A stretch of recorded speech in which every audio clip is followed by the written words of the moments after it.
நமஸ்காரம். ஆக்சுவலி வாசினி கல்யாணம் அப்படின்னு வரும்போது அது ஒரு அழகான ஜேர்னி. நிறைய நல்ல உள்ளங்களை நான் சந்திக்கிறேன் அப்படிங்கிறது எனக்கு ஒரு பெரும் பாக்கியமாக இருக்குது.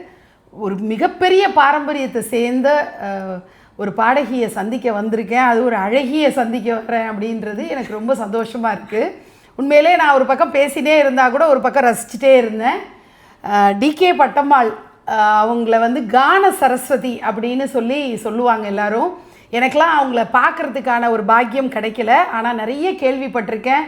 சுதந்திர போராட்ட பாடல்கள்லாம் நிறைய அவங்களோட நான் கேட்டிருக்கேன், சந்தோஷப்பட்டிருக்கேன். ரொம்ப டிஃப்ரெண்ட்டான ஒரு வாய்ஸ். அதெல்லாம் சொல்கிறதுக்கெல்லாம் எனக்கு தகுதி கிடையாது.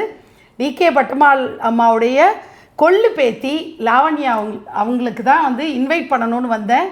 அதை விட முக்கியமாக நம்ம வாசினி கல்யாணத்தில் கண்ணூஞ்சல் பாட போகிறாங்க. எதனால் நீங்கள் கண்ணூஞ்சல் பாடணுங்கிற ஒரு ஆசை உங்களுக்கு வந்ததுன்னு அந்த எக்ஸ்பீரியன்ஸை ஷேர் பண்ணுங்கள். அதுவே எனக்கு ரொம்ப அதிசயமான ஒரு விஷயந்தான். இந்த மாதிரி கல்யாணம் நடக்கிறதுன்னு உடனே இது என்ன புதுசாக இருக்குது, நான் இது வரைக்கும் கேள்விப்பட்டது கிடையாது இந்த மாதிரின்ட்டோ. இந்த மாதிரி கல்யாணம் நடக்கிறது அப்படின்னு உடனே கல்யாணமா அப்படின்ட்டு மனசுக்குள்ளே நானே தான் யோசிச்சுட்டு இருந்தேன். கல்யாணம்னா அப்போ கச்சேரி நடக்குமே, நம்ம எத்தனையோ பேருக்கு போய் கல்யாணம்னா கச்சேரி பாடின்னு இருக்கோமே, நடக்குமே அப்படின்னு யோசிச்சுட்டே இருந்தேன். அப்புறம் சொன்னால் இல்லை, கார்த்தால வேளையில் இது ஊஞ்சல் சமயம், அந்த டைமுக்கு நீங்கள் பார்க்கணும், அழகாக இருக்கும்.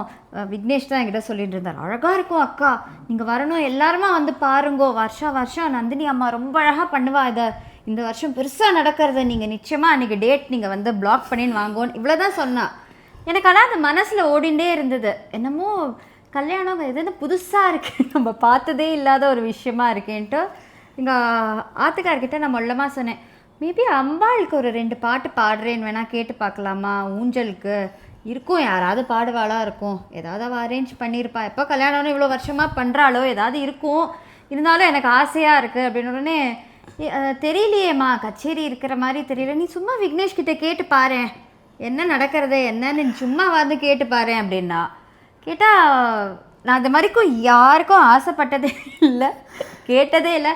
நம்ம வீட்டு கல்யாணத்தில் கூட நான் இந்த மாதிரி நான் பாடுறேன் ஆசையாக இருக்குது அப்படின்னு கேட்டதில்லை. என்னமோ உங்காத்து வாசினி நான் பாடணும்னு முடிவு பண்ணி நானே கேட்டு அது உங்ககிட்ட ரொம்ப ரொம்ப சந்தோஷம். இதெல்லாம் எங்களோட பாக்கியம். அது வாசினி அந்த அளவுக்கு எனக்கு அது பாக்கியம். எல்லாம் யாருக்கு வேணால் பாடிடலாம், அம்பாலோட கல்யாணத்துக்கே பாடுறது எனக்கு நிஜமாவே ஒரு பெரிய பெரிய பாக்கியம் இந்த வருஷம் எனக்கு கொடுத்துருக்கிறது அப்படின்னு ரொம்பவே சந்தோஷமா இருக்கு. Thank you so much. எனக்கு ஆவலோட இருக்கேன் நிச்சயமா நாங்களும் ரொம்பவே ஆவலோட இருக்கோம். ஆமாம், தேங்க்யூ ஸோ மச்.